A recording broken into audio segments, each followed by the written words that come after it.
오늘 하나님께서 우리에게 주시는 말씀은 레위기 4장 1절로 4절까지의 말씀입니다.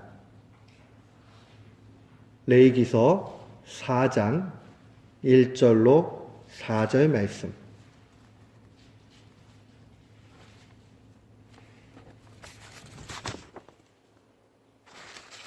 우리 같은 마음으로 1절부터 4절 말씀 봉독토록 합니다.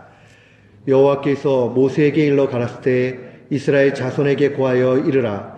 누구든지 여호와의 금령 중 하나라도 그릇 범하였을 때 만일 기름 부음을 받은 제사장이 범죄하여 백성으로 죄를 입게 하였으면 그 범한 죄를 인하여 흠없는 수송아지를 속죄 제물로 삼아 여호와께 드릴지니 곧 그 수송아지를 회막문 여호와 앞에 끌어다가 그 수송아지 머리에 안수하고 그것을 여호와 앞에서 잡을 것이요. 아멘. 저는 오늘 본문 말씀을 통해서 어떻게 예배할 것인가 라는 제목으로 주의 말씀을 선포하도록 하겠습니다. 우리가 신자로 살아간다 하는 데는 특징이 있습니다. 한마디로 좀 요약해서 이야기하면 신자는 하나님께 예배 드리며 사는 사람들입니다. 우리가 하나님 앞에 예배를 드린다 하는 것은 단순히 종교적인 의식, 우리 다른 말로 얘기하면 리추얼이라고 얘기하잖아요. 예배에 그냥 참석하고 헌금 드리고 뭐 하는 그런 그 정도에 있지 않고 삶 속에 밀접한 연결을 가져서 살아가는 겁니다. 그러니까 우리가 예배 드리는 거는 일주일에 1시간에서 1시간 반이에요. 그치요? 물론 다른 예배들까지 합치면 몇 시간이 더 되겠지만 주일날만 따지면 그래요. 근데 우리가 예배의 삶을 살아간다는 것은 단순히 예배에 참석해서 예배 드리는 그 시간에만 국한하는 것이 아니라 그것을 기초로 해서 확장되어져서 우리의 삶 속에서 삶을 살아가는 것을 의미합니다. 그리고 이 예배는 언제나 죄에 대한 민감성과 회개에 중심을 둡니다.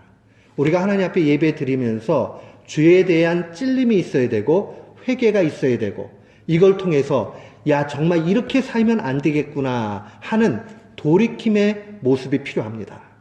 그러니까 우리가요 하나님 앞에 예배 드리러 와가지고 예배 성전을 떠나게 이렇게 될 때에 마음속에 간직을 해야 되는 것은 야, 나 이제 이게 잘못된 거 깨달았으니까 정말 바르게 살아야 되겠다 하면서 날로 새로운 마음을 갖게 되는 것. 그게 바로 예배 시간에 은혜 받은 사람이요 삶의 예배 가운데 승리하는 길이라 하는 것을 분명히 기억해야 됩니다. 우리 모두는 예배 중심의 삶을 사시기를 축원합니다. 아멘. 오늘 특별히 그 내용이 이 레위기서 4장에 다 들어져 있습니다. 특별히 레위기서 4장과 5장의 일부 부분은 속죄제라고 얘기를 해요. 속죄제, sin offering이라고 얘기하지요. 죄에 대한 그러한 속죄의 제사를 얘기를 합니다. 근데 이 속죄제의 규례를 보면 크게 세 가지의 특징이 나타나 있습니다. 첫 번째는 무의식 중에 지은 죄까지도 회개하고 하나님 앞에 나아가야 된다는 거예요. 우리가 딱 부러지게 누가 봐도 잘못됐다 하는 것뿐만이 아니라 나 모르고 그랬는데 나 의도가 그런 게 없었어 라고 얘기해도 그 잘못에 대해서 회개해야 된다는 겁니다. 오늘 본문 말씀의 2절 말씀으로 와서 보면 이스라엘 자손에게 고하여 이르라. 누구든지 여호와의 금령, 여호와께서 금하신 십계명 중심으로 해서 많은 규례들이 있지요. 그것 하나라도 그릇 범하였으면, 그릇 범했다라는 말은 부지 중에 알지 못하는 중에 잘못을 저지른 것을 의미합니다. 그렇게 했다 할지라도 반드시 회개해야 된다는 겁니다. 13절과 14절에 와서도 그렇게 말씀이 증거되어져 있습니다. 만일 이스라엘 온 회중이 여호와의 금령 중 하나라도 그릇 범하여 허물이 있으나 스스로 깨닫지 못하다가 그 범한 죄를 깨달으면 회중은 수송아지를 속죄제로 드리라 라고 얘기합니다. 우리 자칫 잘못하는 것 중에 하나가 뭐냐 하면 아, 나는 모르고 그랬어요. 아, 그럼 뭐, 그 정도는 남들도 그러지 않아요? 아, 나는 의도가 그게 아니었어요. 라고 해도 그것이 여호와께서 금하시는 일이라면 마땅히 회개해야 됩니다. 이거 확장적으로 우리가 분명히 우리 삶에 생각해 봐야 됩니다. 또한 두 번째로 기억을 해야 되는 것은 공동체로부터 개인에 이르기까지 또 대제사장으로부터 이스라엘 공동체의 평민에 이르기까지 모두가 다 같이 이 속죄의 제물을 드려야 되는데 제물의 차이가 있다는 것이 특징입니다. 참 특이해요. 대제사장이나 이 공동체의 리더들이 잘못하게 되고 그렇게 되면 그 제물 드리는 것이 다릅니다. 대제사장과 공동체의 전체의 잘못에 대해서는 반드시 숫송아지나 숫염소만 됐습니다. 가장 비싼 거예요. 지도자들, 종교 지도자들 또 평민이 잘못했을 경우에는 숫양, 암염소, 암양 가지고 드려요. 조금 싼 것도 가능해요. 근데 가난한 사람들 어떻게 해야 되느냐? 이거 도저히 드릴 수 없는 사람들, 그 사람들은 곡물까지도 가능합니다. 이 이야기가 내포하고 있는 것은 분명히 이 재물의 차이라는 것은 죄의 무게의 차이를 보여준다 할 수 있습니다. 제가 나중에 주의 말씀 증거하면서 계속 이야기하겠지만은 이 속죄제의 재물의 차이가 있다는 것을 우리는 염두에 둬야 됩니다. 그리고 세 번째로 기억을 해야 되는 것은 속죄제사는 예수 그리스도의 십자가의 사건과 가장 밀접한 그러한 제사라는 사실을 기억해야 됩니다. 첫 번째는 우리가 알던 모르던 지은 모든 죄를 회개해야 된다는 것이고, 두 번째는 제물의 차이가 있다는 것이고, 마지막으로 예수 그리스도의 속죄의 제사가 바로 이 속죄제와 연관된다는 사실을 놓치지 말아야 됩니다. 우리가 오늘 본문의 말씀을 읽어보고 또 묵상하는 가운데 네 가지를 기억을 해야 됩니다. 첫 번째는 죄의 효력은 치명적이고 마음과 환경으로부터 죄가 나온다는 사실을 분명히 알아야 됩니다. 죄가 얼마나 치명적이냐 하는 것을 우리는 알아야 됩니다. 2절 말씀에 보면 여호와의 금령 중 하나라도 그릇 범하면 안 된다라고 얘기합니다. 이 말씀이 왜 그러느냐? 우리는 사탄의 유혹을 잘 받아요. 그러니까 사탄이 늘 그래요. 야, 너만 그런 잘못 저지르냐? 심지어는 이제 심리학을 세큘러하게 세상 가운데 한 사람들은 이런 얘기합니다. 죄의 찔림을 자꾸 자극을 하면 그 자극 가운데 마음이 상처가 되어가지고 사람이 망가진다. 이 세큘러한 심리학자들 가운데 이거 주장하는 사람들 굉장히 많습니다. 요게 조금 변형된 게 한국 어머니들 사이에 있는 애 기살려줘야 된다 하는 얘기들이 자칫 적용이 되어져 버리면 어떻게 되죠? 버릇 없는 아이가 되는 것처럼 자칫 적용을 하면 문제가 생깁니다. 회개라는 것은 삶의 돌이킴인 동시에 하나님으로부터 오는 치유가 있습니다. 깨끗하게 되는 것이 있어요. 그렇기 때문에 세큘러한 사람들이 의심하고 있는, 우려하고 있는 죄의 자국이 자꾸 있게 되면 사람이 망가진다는 것에 대해서 우리는 자유해야 됩니다. 안 망가집니다. 아프지만 도려내고 싸매어지고 하면 그 기간 동안 힘든 게 있지만은 그러나 결국은 회복이 되어집니다. 이게 일반적인 것과 다른 거예요. 꼭 기억하셔야 돼요. 우리가 하나님 앞에 예배드리면서 찔림이 늘 있게 된다. 말씀 읽으면서 자꾸 찔린다. 나는 왜 이럴까? 괴롭고 힘들고 죄와 스트러글하고 은혜 받는 겁니다. 나쁜 것 아니에요. 그러고 나면 그 다음에 하나님께서 하늘로부터 내려오는 신령한 은택을 베풀어 주십니다. 그런 의미에서 주님은 그 많은 금령 가운데 하나라도 어기면은 그러면 안 된다라고 말씀하십니다. 하나님 왜 이렇게 심하게 말씀하셔? 아니죠. 하나님이 그 죄가 얼마나 치명적인지 아시기 때문에 그런 거예요. 처음에는 작은 죄가 마음속에 있어서 이건 뭐 이 정도면 되지 하고 그냥 내버려 두고 이것을 도려내지 않으면 이게 점점 커지게 됩니다. 대담해지게 됩니다. 우리 옛 어른들 말씀에 바늘도둑이 소도둑 된다 하는 말이 있잖아요. 처음에는 장난삼아, 처음에는 조그만 거니까 그러고 그냥 훔쳐갔어요. 나중에는 아주 큰 도둑이 돼버리고 말지요. 죄가 그래요. 하나가 양보가 되고 나면 뭐 이쯤이야 하고 나면 어느새 죄의 마음이 가득 차게 되고 죄가 마음에 사로잡게 되면 온갖 죄악을 행할 수밖에 없는 게 인간의 연약함입니다. 꼭 기억하셔야 돼요. 왜 금령 하나라도 어기면 안 되느냐? 그것은 죄가 그만큼 치명적이기 때문에 그러합니다. 또한 이 죄는 마음으로부터 나옵니다. 환경의 상황으로부터 나옵니다. 마음은요, 이 주변 환경의 영향을 많이 받게 돼 있어요. 그래서 우리가 놓치지 말아야 되는 것은 이 마음과 환경을 지켜가는 것이 중요하다 하는 것을 분명히 알아야 됩니다. 그래서 예수님께서도 마태복음 5장 28절에 이를 말씀하셨어요. 나는 너희에게 이르노니 음욕을 품고 여자를 보는 자마다 마음에 이미 간음했다.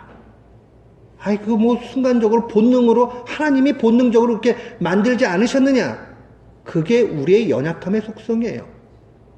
하나님이 우리에게 욕구를 주신 건 맞아요. 그러나 언제 그 욕구를 나쁘게 사용하라. 그 본능이니까 우리가 어쩔 수 없잖아요. 라고 항변할지 몰라도 그것을 용납하고 나면 그 다음에 점점 큰 죄로 갑니다. 이것은 우리를 누구보다 잘 아시는 예수님의 말씀입니다. 그러니 예수님께서 이 마음의 음욕을 품는 자마다 이미 간음했다 하는 이 말씀을 우리는 분명히 기억해야 됩니다. 죄의 치명성에 대한 경고의 메시지입니다. 마음으로부터 죄가 나온다는 그 중심을 바라보고 있는 겁니다. 그래서 지혜서인 잠언서 4장 23절 이렇게 증거해요. 무릇 지킬 만한 것보다 더욱 네 마음을 지키라. 생명의 근원이 이에서 남으라. 마음 지키는 일들이 필요합니다. 마음 지키지 못하면 온갖 죄악이 다 나옵니다. 마음의 문제 굉장히 중요해요. 제가 결혼하고 얼마 안 돼가지고 이제 얘기를 하다가 의견이 좀 다르고 하면 마음이 상해요. 언쟁을 하고 이런 건 없지만 그냥 마음이 상해요. 그러면 제가 꼭 그때 여의도 살 때인데 여의도에 이렇게 나가면 공원에 나가면 셀폰하고 열쇠를 반드시 챙겨가지고 나갑니다. 이유는 전화가 오면 한 번은 안 받았다가 두 번째는 꼭 받습니다. 집에서 내쫓길까봐 그런 건 아니고요. 그래야 해결이 되기 때문에. 그 다음에 열쇠는 왜 가져가느냐? 밖에 나갔다가 마음이 바뀌어지면 들어와서 평안하게 잠을 자야 되기 때문에 갖고 갑니다. 그러니까 말씀대로 하려고 나름대로 노력을 했어요. 근데 어느 날 이제 생각을 했어요. 막 가다가 이렇게 저 사람이 얘기할 때 내가 이렇게 얘기하면 저 사람이 이렇게 대답할 것이고 이렇게 대답하고 내가 이렇게 대답하면 나중에 그걸 막 생각을 해가지고 끝까지 가보니까요. 인간 마음이 얼마나 더럽고 추하고 악하고 냄새나고 하는지를 알 것 같더라고요. 나중에 끝까지 가면 뭐냐면요. 나는 정당하고 남은 완전히 나쁜 사람이 됩니다. 아예 상종 못할 사람이 돼 있어요. 사람 마음이라는 게 그렇게 못됐어요. 그렇기 때문에 이 마음을 지켜야 됩니다. 마음이 그냥 지켜지지 않지요. 이 마음의 지킴에 대해서 우리는 힘써 나가야 된다는 겁니다. 주님 또한 우리에게 말씀하시기를 살인했던 살인자 형 가인에게 이렇게 말씀하십니다. 죄의 소원은 네게 있지만은 너는 죄를 다스리라고 명령하십니다. 죄의 소원이라는 것은 나는 바르고 남 잘못됐다. 이건 남 때문에 나 이렇게 됐어. 환경이 이러니까 이렇게 됐어. 항상 자기를 관대하게 여기는 것이 우리 인간의 죄성이에요. 그리고 자꾸 나쁜 거 보려고 하고 하는 게 우리의 죄성이에요. 그래서 내가 더 많은 것 갖고 싶어요. 자꾸 왜 저 사람 저렇게 많이 가졌지? 난 이만큼 좀 가졌으면 더 좋겠는데 남의 것까지도 내 거 만들려고 하는 게 탐심 아니겠어요? 이 탐심에서 모든 죄악 나와요. 그런데 이 소욕이 우리 가운데 있지만은 그러나 마음을 다스려야 됩니다. 그래서 죄의 책임은 모든 한 사람 한 사람에게 있다 하는 것을 분명히 알아야 됩니다. 주님께서 하신 이 명령의 메시지를 놓치지 말아야 됩니다. 우리가 마음 지키는 것, 환경을 지키는 일들이 얼마나 필요한가 하는 것을 꼭 기억해야 됩니다.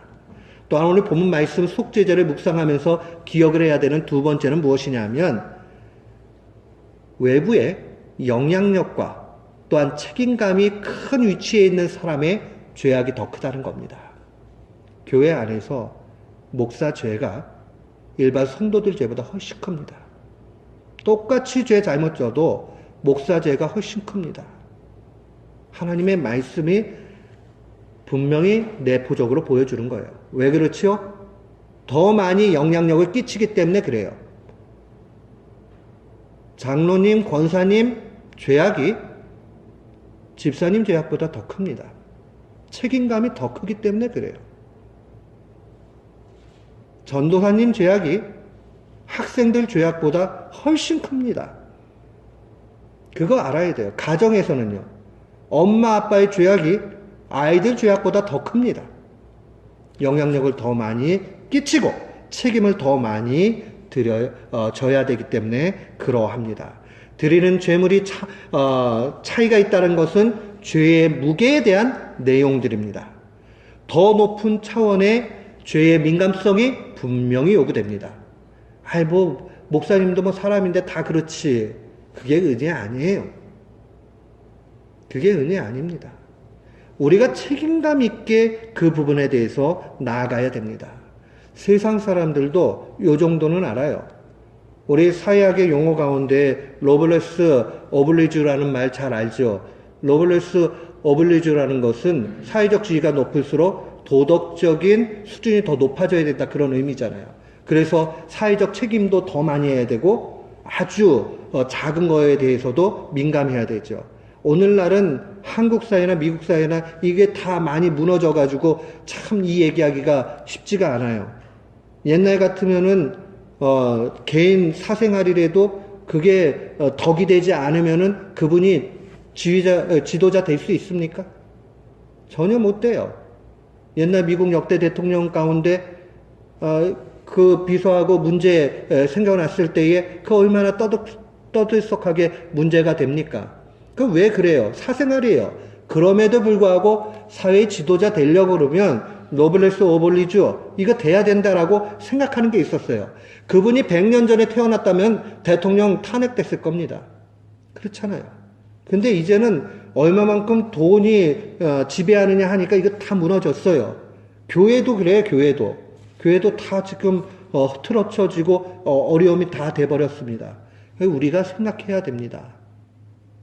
죄의 영향력이 치명적인데 이것은 전염성이 있어요. 내가 전염받기도 하고 전염시키기도 합니다. 그러니 영향력을 더 많이 끼치는 그러한 위치에 있는 사람 책임감이 있어야 돼요. 더 높은 수준의 신앙이 요구됩니다. 그래서 더 바르게 살아가야 돼요. 흔들리지 말아야 돼요. 하나님이 보신다 하는 여기에서 한치도 벗어나지 말아야 됩니다.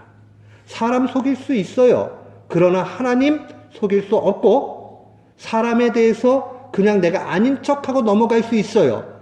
그러나 하나님은 바라보고 계신다는 사실을 분명히 알아야 됩니다. 사회적 책임, 파급 효과에 대해서 분명히 기억해야 됩니다. 우리 사랑하는 성도들은 왜 이렇게 힘들게 신앙생활 해야 돼? 하면 안 돼요. 왜냐? 그것이 다른 사람의 영혼을 살리기도 하고 죽이기도 하고 내 영혼을 살리기도 하고 죽이기도 하기 때문에 그러합니다. 우리는 이 영적인 문제에 민감해서 죄의 무게에 민감해서 하나님 앞에 죄에 대해서 바로 설기를 늘 간구하는 귀한 교우들 되시기를 축원합니다. 아멘. 분명히 결단 내리셔야 돼요. 이쯤이면 됐지. 그러다 망해요. 그리고 나도 망하고 남도 망하게 만듭니다. 세 번째로 우리가 기억을 해야 되는 것은 하나님은 우리가 죄의 원천으로 나오게 되는 마음의 변화뿐만 아니라 환경까지도 바꾸길 원하신다는 것을 분명히 알아야 됩니다. 원래 이 속죄제라는 이 말이 카타트라는 히브리 말에서 왔어요. 이 카타트라는 말이 원래 원형 자체는요, 죄를 짓다, 잘못했다, 뭐 이런 뜻을 가지고 있는데, 여기에 쓰여져 있는 그 단어는 강조형으로 돼 있어요. 히브리 사람들은 어떤 단어가 있으면 그 강조 형태가 있어요. 그게 PL형이라고 얘기하는데, 이 강조 형태는 이런 거죠. 야, 제가 잔을 하나 들고서 떨어뜨렸어요. 그렇게 해가지고 깨졌어요. 이렇게 된 게 일반 형태라면, 강조 형태로 쓰면은 산산이 부서졌다, 이렇게 표현이 되는 게 강조 형태예요. 근데 이게 강조 형태로 되면 약간 뜻이 바뀌어지게 됩니다. 그 뜻이 어떤 거냐면 깨끗하게 만들다, 정결케 한다, 이런 뜻이 있어요. 그래서 이 속죄제의 근본적인 것은 무엇이냐면, 내가 죄를 잘못했습니다라고 고백하는 내용이 있지만은 그거보다 더 근본적인 것, 하나님 앞에 결단 내리는 것은, 하나님, 내가 모든 것을 정결케 만들겠습니다는 결단의 부분이 있어요. 또 하나님이 나를 정결케 만들어 주시옵소서 하는 그 내용이 있어요. 그렇다면 이것을 우리의 실천적인 삶에서 적용하면 이런 겁니다. 자, 환경이 너무 지저분해가지고 내가 자꾸 병에 걸려요. 그러면 어떻게 해야 되죠? 그거 싹 치워가지고 깔끔하게 만들어야 될 거 아니에요. 정리가 안 돼가지고 정신이 맨날 흐트러져요. 그럼 그 정리를 잘해야 될 거 아니에요. 그게 바로 속죄제의 본 모습입니다. 이것은 정결케 해야 되는, purification offering이 돼야 된다라고 이 이름을 바꾸자고 얘기하는 학자들도 있습니다. 굉장히 의미 있는 표현이라고 저는 생각을 해요. 속죄제는요, 단순히 우리가 죄 잘못했습니다 이렇게 회개하는 것뿐만 아니라 근본적인 문제, 근본적으로 정결케 되기를 간절히 바라는, 그래서 결단을 내리는 그러한 의미를 가지고 있습니다. 앞서서 7절 말씀에 보면요, 제사장은 또 그 피를 여호와 앞 회막이라는 것은 전체 성소를 보면 됩니다. 이 회막 안 향단 뿔들에 바르고, 또 그 송아지의 피 전부를 회막 문 밖 번제단에 쏟는다, 이렇게 돼 있어요. 성소와 지성소가 있는 것을 우리는 일반적으로 성소라고 얘기합니다. 성막이라고 얘기하죠. 또 회막이라고도 얘기해요. 그러면 이 분향단은 그 안쪽에 있어요. 그러나 번제단은 그 바깥쪽에 있습니다. 그러니까 어느 곳에서든지 핏뿌림이 있어야 된다 하는 것을 얘기를 하는 거예요. 그러니까 우리의 내면 외면 말할 것도 없이 우리의 내부의 마음의 변화가 필요하고, 동시에 환경의 변화도 분명히 필요하다는 겁니다.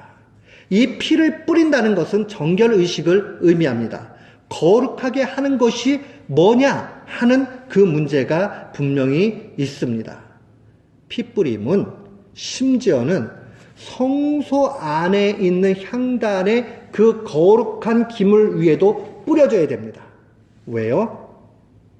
그건 더럽혀질 수 있기 때문에 그래요. 그래서 정말 깨끗하게 만드는 것은 무엇이냐? 바로 이 피 자체가 깨끗하게 만든다는 것이죠. 그러니까 기물 자체가 돼 있는 거 아니에요. 이거 사람으로 적용하면 이런 거예요. 저는 정교 교육을 받아가지고 목사 안수를 받았고, 그 누가 봐도 목사예요. 그런데 이 목사를 할지라도 타이틀이 목사라고 해가지고 깨끗한 것 아니라는 겁니다. 내면의 깨끗함 필요하지요. 그러니 이 마음속에 핏뿌림이 있어야 되는 겁니다. 동시에 저도 사람이기 때문에 좋은 물건을 보면은 저거 내 거 만들었으면 좋겠네 하는 유혹이 있을 수 있어요. 그게 자꾸 그 유혹을 받아요. 그러면 어떻게 해야 돼요? 그거 안 보도록 환경에서 없애야 됩니다. 그 내면과 외부의 환경을 모두 정결하게 만드는 것, 이게 바로 속죄제의 중심입니다. 우리의 예배 가운데로 와서 좀 볼까요? 예배를 정규적으로 참석합니다. 헌금하고 봉사하고 합니다. 귀한 일이에요. 이거로 부족합니다. 이거 가지고 나 신앙생활 온전히 하네 할 수 없습니다. 이거 앞서서 핏뿌림이 있어야 됩니다. 나중에 설명하겠지만 그 피의 원형은 예수 그리스도의 피입니다. 예수 그리스도의 피가 뿌려진다는 말은 다른 것 아니에요. 우리가 믿음 가운데서 깨끗하게 살아가는 것을 의미합니다. 그러니 환경을 고친다 하는 이것의 구체적인 것을 분명히 봐야 돼요. C.S. 루이스라는 기독교 문학가는 이런 얘기했어요. 우리가 그리스도인이 되고 나면은 두 가지가 된대요. 하나는 참다운 그리스도인이 되든지 아니면 타락한 마귀의 그 사탄의 쫄개가 되든지. 우리가 그리스도인이 되었는데 왜 그러느냐? 사탄이 그만큼 유혹이 크다는 것을 표현하는 말입니다. 우리가 그걸 이겨가지고 그리스도 편에 붙든지 아니면 그렇게 하는 척하고 있으면서 나는 여전히 사탄 편에 있을 수 있다는 거예요. 무서운 얘기죠. 난 예배도 나와요. 11조도 드려요. 봉사도 해요. 내가 거룩해 보이는 신앙의 모든 것들을 다 해요. 그런데 우리의 내면과 우리의 환경은 사탄 좋아하는 것 할 수 있다는 겁니다. 이게 얼마나 무서운 얘기인가 생각해 봐야 합니다. 온전한 신앙적 실천 중요하지만은 그러나 그것이 온전한 것이 되기 위해서는 믿음으로 해야 됩니다. 예수 그리스도의 핏뿌림이 내면과 환경 속에 다 있어야 됩니다. 우리는 이걸 놓치지 말아야 돼요. 내가 봉사하면서 정말 사랑의 마음으로 하고 있는가 생각해 봐야 됩니다. 내가 열심히 봉사하면서 이거 왜 나만 해? 저 사람은 왜 안 해? 라고 하는 순간에 우리의 마음은 예수 그리스도의 핏뿌림이 그냥 사라지고 마는 게 됩니다. 에베소서 6장 7절은 증거하지요. 기쁜 마음으로 섬기기를 주께 하듯 하고 사람들에게 하듯 하지 말라라고 합니다. 사람이 알아주던 못 알아주던 상관없다는 거예요. 주님께 하듯이 그렇게 하는 겁니다. 아니 우리 부모님들 집에 요리하고 음식 만들고 이렇게 하면서 설거지하면서 이거 내가 안 먹을 거니까 뭐 대충 해야지 그리고 대충 설거지 하시는 분 있어요? 아무도 없어요. 다 가족이 먹을 거고 하니까 정성껏 한단 말이에요. 근데요, 만약에 이거를 갖다가 그냥 사람한테 하듯 이렇게 생각하고 사랑의 마음 얻게 되면 대충 하게 됩니다. 제가 우연찮게 그 보도되어 있는 자료를 보고 깜짝 놀랐어요. 어느 나라의 5성급 호텔에서 깨끗하게 이제 다 청소하는 부분이 나오는데 보고 뒤집어지는 줄 알았어요. 얼마나 더러운지 가가지고는 그 스펀지로 되어 있는 거에 세제 묻혀가지고 변기 안에 다 닦은 거 가지고 컵을 막 닦아요. 그게 무슨 못 사는 나라 얘기 아닙니다. 잘 살고 의식이 어느 정도 있다는 나라의 얘기예요. 그렇게 해가지고는 몰래 카메라로 찍어 놓으니까 그 사람들이 그렇게 해요. 그 다음에 사람들이 타월 다 쓴 거 이렇게 하니까 그걸 마른 행주 삼아가지고 컵을 다 닦습니다. 그리고 걷다가 딱 지절해 놓습니다. 겉으로 보면 몰라요. 그게 어떻게 닦아놨는지 아무도 몰라요. 반짝반짝 5성급 호텔에 깨끗해 보여요. 사람도 그럴 수 있어요. 헌금 열심히 하고 그 다음에 예배 안 빠지고 그 다음에 각양 뭐 필요한 거 다 하고 근데 그 내면 썩어 있어요.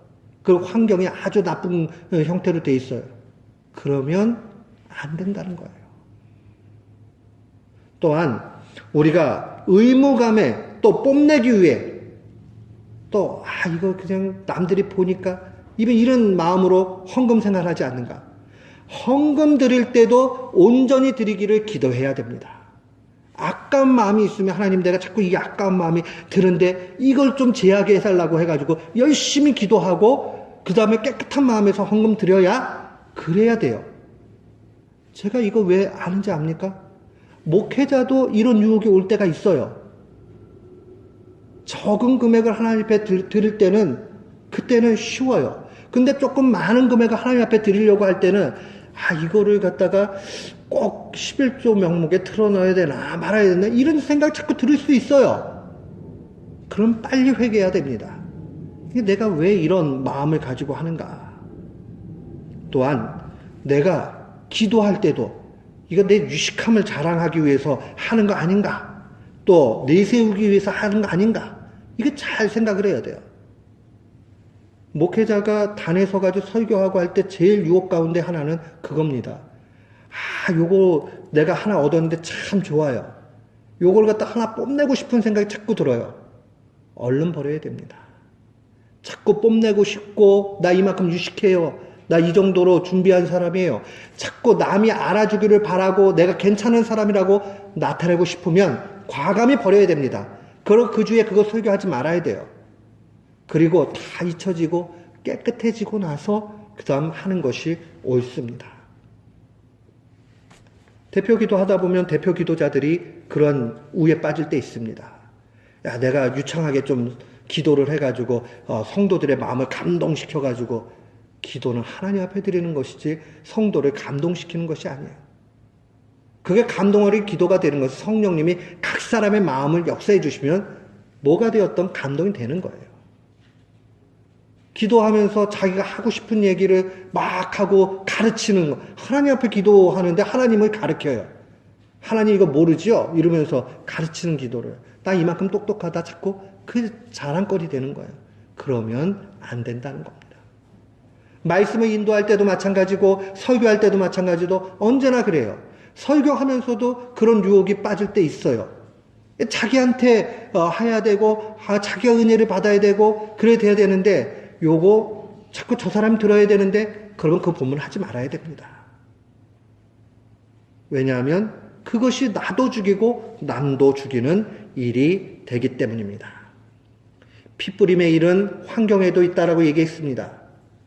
내가 24시간 하나님이 주어진 공평한 시간인데 자꾸 유튜브에 빠져가지고 그거 보느냐고, 또 인터넷 쇼핑몰에 들어가가지고 막 시간 웨이스트 하느냐고, 웹서핑 하다가 그 다음에 다 시간 허비한다. 그건 과감히 인터넷을 끊던지, 아니면 인터넷을 갖다가 밖에다 내놓고는 그 자리에 안 앉도록 하던지 뭐가 있어야 돼요. 그게 핏부림이 있는 삶입니다. 그거 환경 다 그렇게 만들어 놓고 괜찮네 그러고 나는 이거를 이겨야지, 이길 재간이 없어요. 핏부림이 있는 것은 이 성소 밖으로도 가야 됩니다. 그러니 마땅히 내 환경도 바꿔 가야 됩니다. 잔인한 거 자꾸 보게 되면 잔인한 사람 됩니다. 못된 거, 음란한 거 보게 되면 못되고 음란한 사람이 되고 맙니다. 친구 사귈 때 좋은 사람 사귀세요. 자꾸 남 헐뜯고 욕하고 부정적이고 얘기하고 그런 친구 만나게 되면 나도 모르는 사이에 부정적인 사람 됩니다. 근데 자꾸 믿음의 길 가고 믿음 얘기하고 하는 사람 지루해 보여요. 그러나 안 지루해요. 그 사람이 인생의 진짜를 알게 되고 그 사람 통해서 나도 변하게 됩니다. 우리는 친구 사귈 때에 언제나 이 믿음 가운데 있는 사람들 사귀기를 힘써야 됩니다. 우리 모두 이런 사람이 되어지고 이런 사람들을 사귀는 귀한 교우들 되시기를 축원합니다. 아멘. 마지막으로 이 참된 핏부림을 우리가 좀 기억을 해야 되는데, 참된 핏부림은 예수 그리스도의 십자가의 은혜를 기억하면서 거룩하게 살아가는 겁니다. 아까 제가 예수님의 그 십자가의 속죄 사건과 가장 밀접하다 말씀을 드렸습니다. 이 7절부터 집에 가서 12절까지 내용을 읽어보면 모든 기름은 취해서 번제단에 불을 사른다 이렇게 돼 있어요. 기름이라는 것은 가장 좋은 것을 의미합니다. 아주 값진 것. 이것은 하나님 앞에 불 살려가지고 다 드리는 거예요. 근데 나머지는 짐 밖으로 나와서 불 살려가지고 다 없앱니다. 화목제는 같이 공동체가 음식을 나눠 먹을 수 있어요. 그렇죠? 그러나 속죄제는 결단코 사람이 먹지 못합니다. 완전히 다 해서 버려야 됩니다. 이 짐 밖에까지 버리게 되는 이 일들이 중요하죠. 히브리서 13장 11절 말씀 보면 히브리서 기자는 아주 구약의 정통한 학자였습니다. 그래서 혹 사람들은 바울이 하니까 이렇게 추정도 합니다. 어찌되었던 이 히브리서 기자는 이 속죄제와 예수님을 연결해가지고 해석을 합니다. 11절 말씀에 이렇게 기록이 되어져 있어요. 이는 죄를 위한 짐승의 피는 대제사장이 가지고 성소에 들어가고 그 육체는 영문 밖에서 불사릅니다. 영문 밖이라는 것은 짐 밖에서 불사르게 되는 거죠. 그러니까 예수 그리스도께서 십자가에 죽으셨을 때에 짐 밖에 나중에 던져짐을 당하게 되잖아요. 그러니까 그 모든 것이 어떤 것을 의미하느냐? 결국 이 속죄의 죄를 보여주는 거예요. 그러면서 히브리서 기자는 나중에 집에 가서 꼭 읽어보십시오. 13장 15절로 16절 말씀에 찬송의 제사와 증거하는 입술과 선함과 서로 나눠줌을 잊지 말라고 얘기합니다. 그러면 짐 밖에 나가가지고 살아가는 핏부림의 일이 무엇이냐? 바로 이것은 찬송의 제사를 드리고 증거하는 전도자의 삶을 살고 선행을 행하고 서로 나누는 이 일들이라고 얘기합니다.